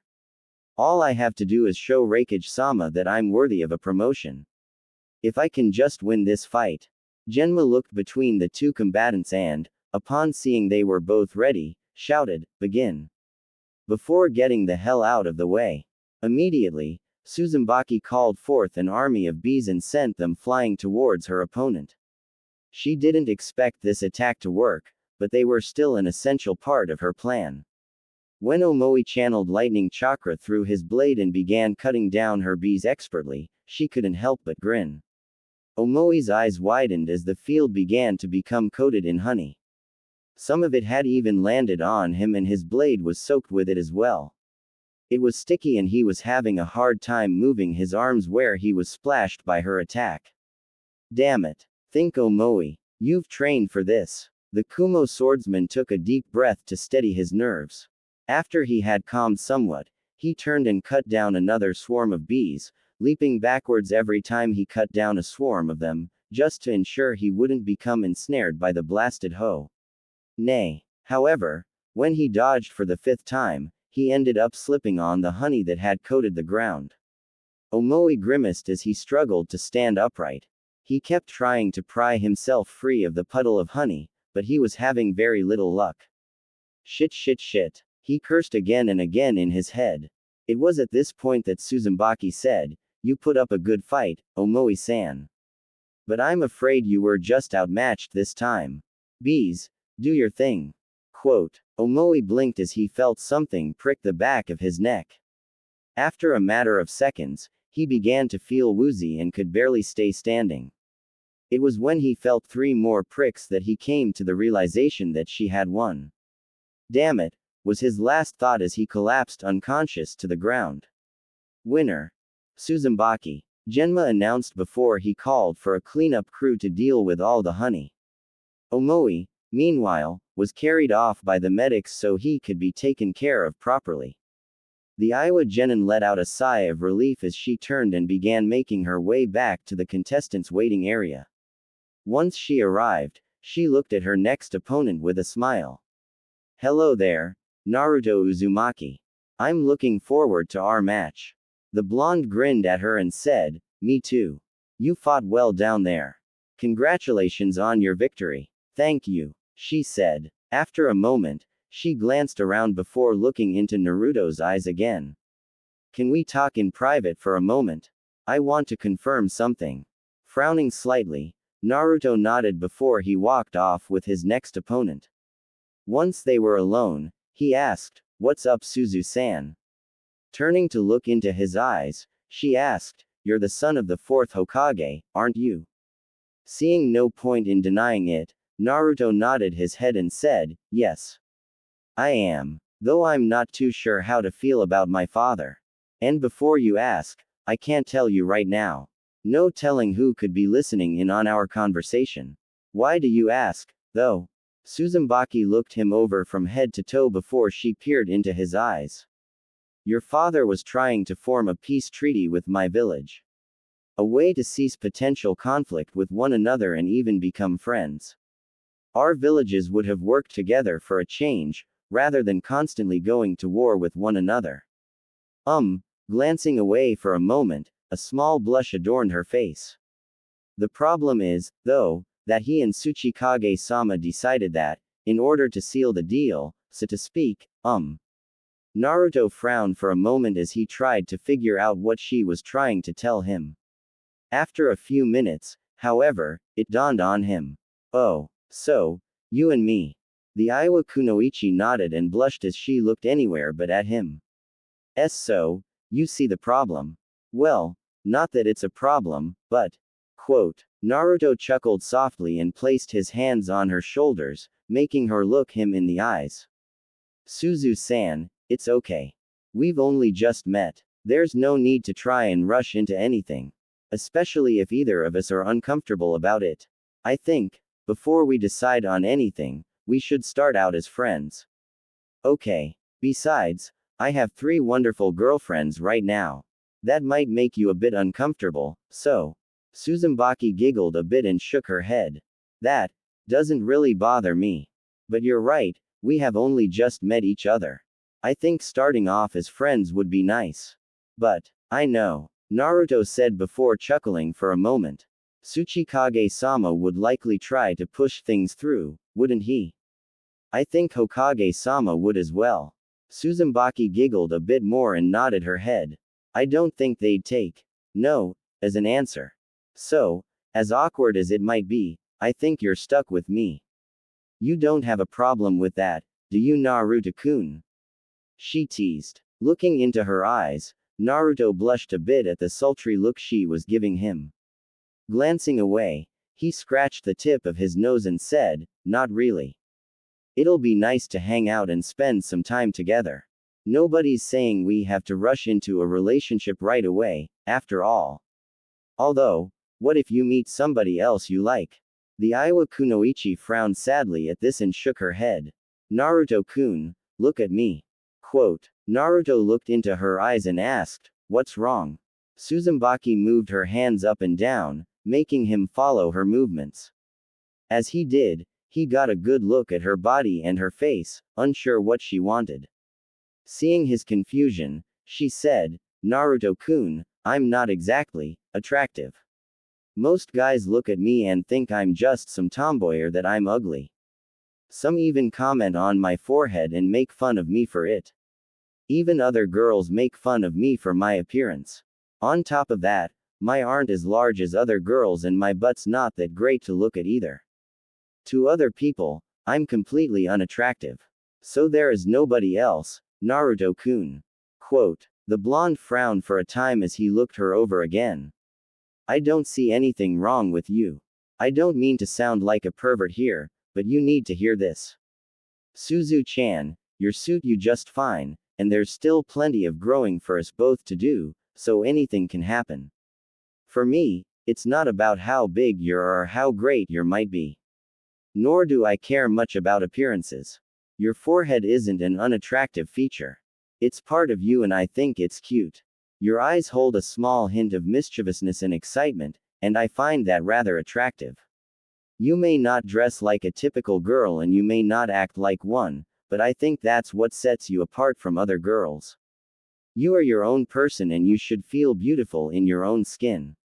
Suzume-chan, you're plenty attractive to me. If nobody else can see that, then it's their loss. You seem like a really sweet person and I'm looking forward to getting to know you on a more personal level. Okay. Suzumbaki was blushing deeply now, but just to be sure, she decided to do something rather bold. Taking Naruto's hands in hers, she placed them on her and asked, You really think these suit me? They're small, barely a B cup. Naruto was a blushing mess now, but he decided to do as she wanted and began to gently massage them and get a good feel for them. Afterwards, he slowly retracted his hands and said, I think they fit you perfectly. And if your S were anything to go by, I'd say you're sensitive. You can feel it more than some girls with bigger chests. Suzumbaki blushed deeply and said, Thank you. D do you maybe want to take a look at them? My clothes are kind of baggy, and, blushing slightly worse than he already was, Naruto placed a hand on her cheek and said, It's alright, Suzu-chan. No need to rush into anything. Just know that I find you plenty attractive and I'm looking forward to getting to know you better. Besides, there's no telling when someone might catch us. The blushing Kunoichi nodded in understanding. Taking his hand in hers, she leaned in and pressed her lips to his, giving him her first kiss. Thank you, Naruto-kun. We should probably get back before people start to wonder where we went. Kissing him again, she prepared to walk with him back to the waiting area. However, as they kissed, she found that she rather liked the feeling. As his fiancé, damn that was weird to say, kissed him, Naruto blushed worse and worse. However, he wrapped his arms around her and returned her kiss. It was such a pleasant feeling and they were both feeling kind of tingly as they made out. They couldn't help it as they deepened their kiss and began running their hands over each other's bodies.